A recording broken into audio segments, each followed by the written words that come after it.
All right, so I slept pretty light. Obviously, there's a lot on my mind. I feel good about what I have written, but I think I was confused on the time. I read somewhere where we were gonna have 2 to 3 minutes, but then I reread it and it said it was no more than 2 minutes. So I'm gonna have to work on omitting some stuff today and just really get to the meat of what I'm trying to communicate.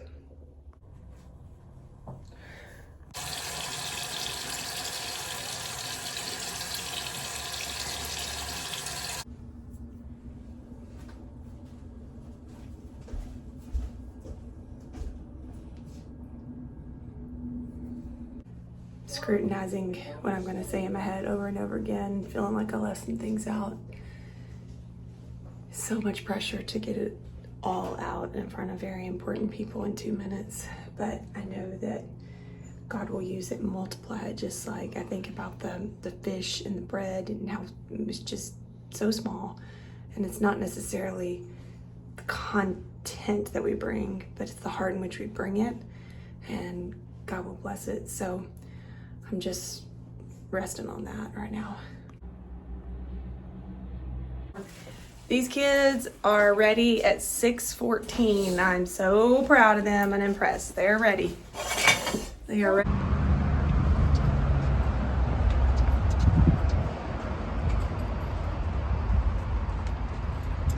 All right, it is 6:43. We're doing great on time, and we're gonna go try to brave Austin traffic.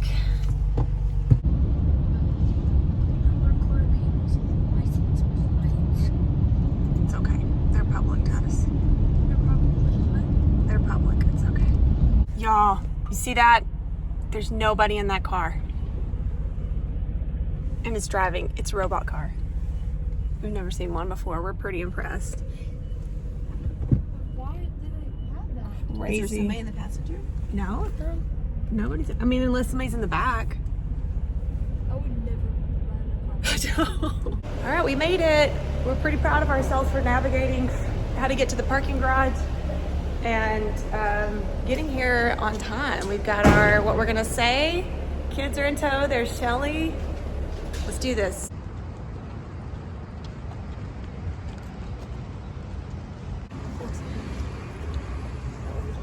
Mm-hmm.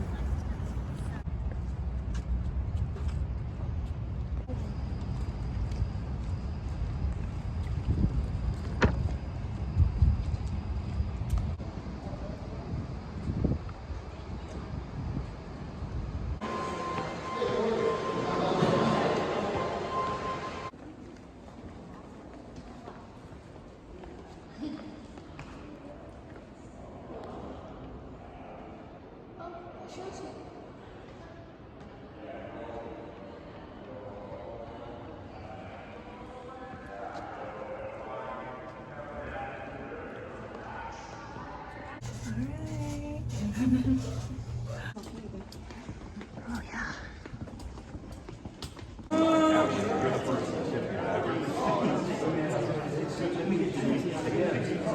We got registered. That was an experience, and now we're here at the cafe. We have enough time to grab something to eat, and then we're gonna get back to the room where we were and wait. So, but we are on the list to testify.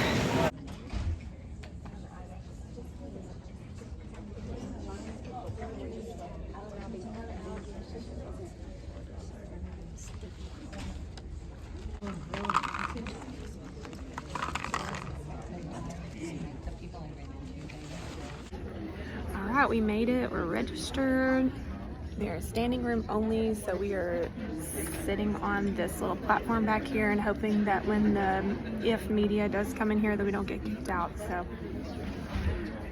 we're on the list.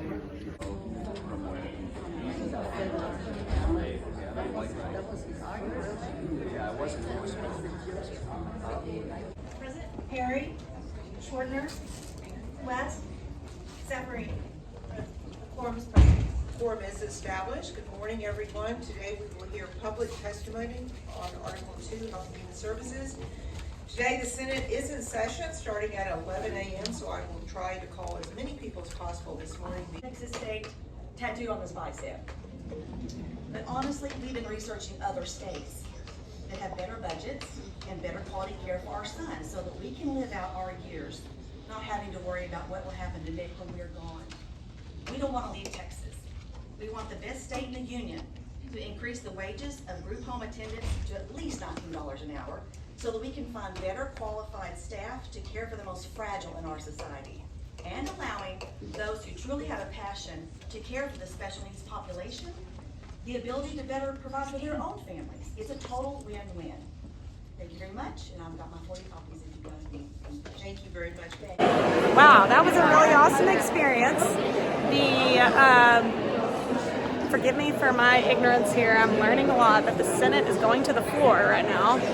And then, so this is a recess. We're going to take a bathroom break, maybe get a little snack, and then go back for more testimonies, and hopefully we'll be next. We'll get to be called. This is really exciting, though. It's amazing to be a part of this.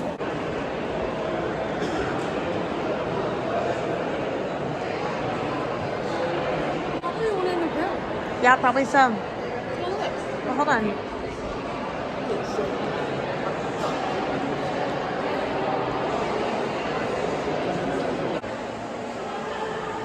Oh, you're so bad.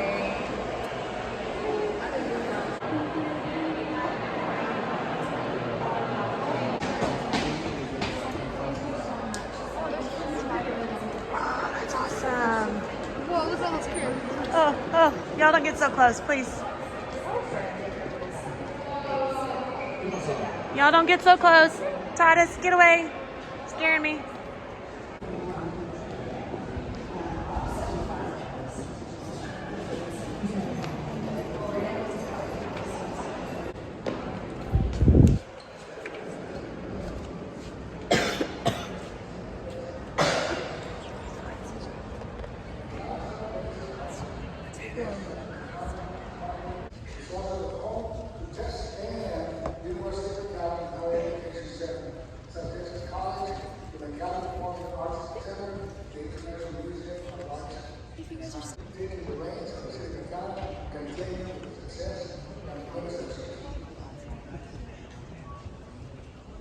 We also have the McAllen City Manager, Isaac, Tower,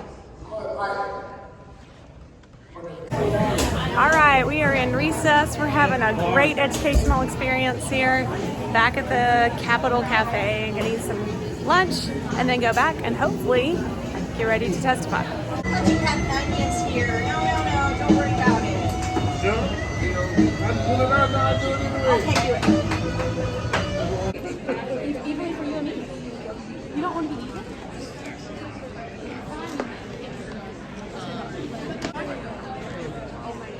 Is there any ketchup in this?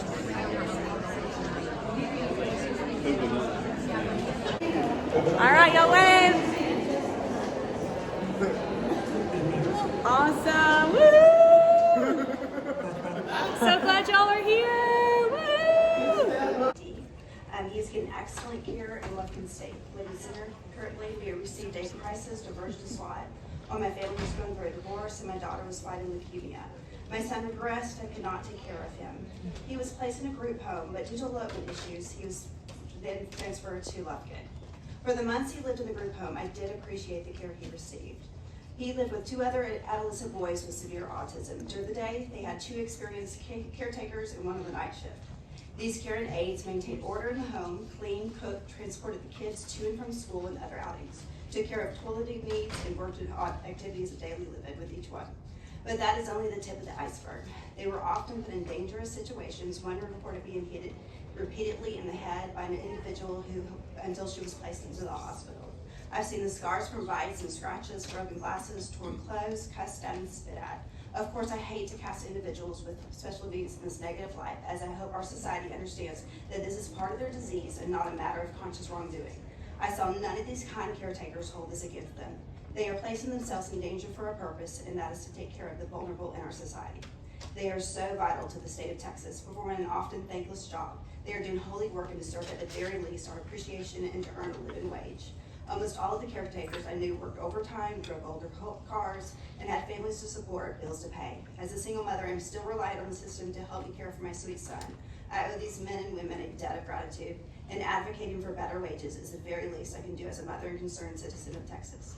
Thank you for your time and consideration on this important issue. We are a greater state when we can take care of those who care for our precious vulnerable. Thank you. Get they said tell you hello and then go back over here ASAP. All right. Okay, let's see where we were. Lainey, y'all are excused, and I'll go ahead and fill that table. We'll call up Jenny Stafford and Mekra Reiner. You can go over to my right, and then Lainey Wooten. You can go ahead. All right, my name is Lainey Wooten, and I am a wife and mother to 7 children. On January 1st, 2022, I drove my 12-year-old autistic son, Jude, to the Terrell State Hospital. We were separated for the first time in our lives, and because of his limited ability to communicate, I could not explain why I was suddenly disappearing from his life. Jude's growing body was getting too big for my husband to hold back during his violent meltdowns. Though we had over 50 hours a week of paid care through the HCS waiver, keeping him in our home was not safe anymore. We looked on the HCS provider list for a group home, but we were denied by multiple providers who stated that they were unequipped to handle someone like our son. The safest option was to admit him to the Lufkin State Supported Living Center. Though the separation was traumatic, the incredible SSLC staff enabled Jude to make a life-changing turnaround, and he was discharged on January 21st back home with us. My son should never have had to leave the community he loved, but low wages prevented a local group home from being an option for him. A provider once told me that his staff was working 60-hour weeks to make ends meet. As a special needs mom, I can tell you this from experience. Burnout diminishes quality of care. I believe that if we increase the pay rate, providers will hire more staff and can then work reasonable hours. This will keep our DSPs mentally sharp, rested, and invested.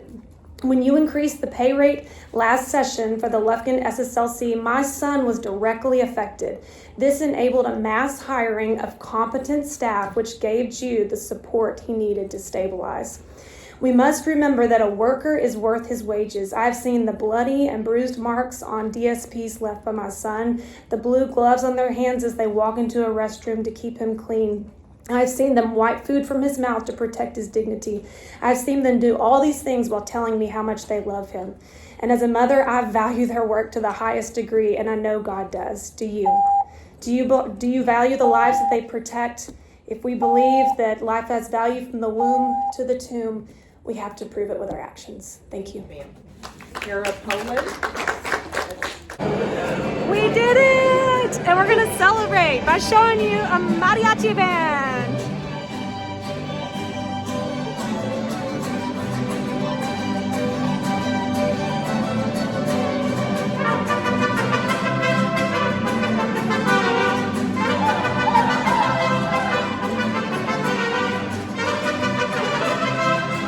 We're celebrating a great day. Woohoo! Okay, the Capitol is the most complicated place to navigate. We have been trying to figure out how to get out of this place. I think we're finally... Street level, right? Yeah, ground. We think we finally figured it out. So did everybody have a good time? Yes! Woo! No, I was miserable the whole time. Oh, whatever. Peyton, thumbs up? Yeah, good. Nice. We made it out! We made it out! On the wrong side of the building. Hazel May, that's disgusting. Take it. No.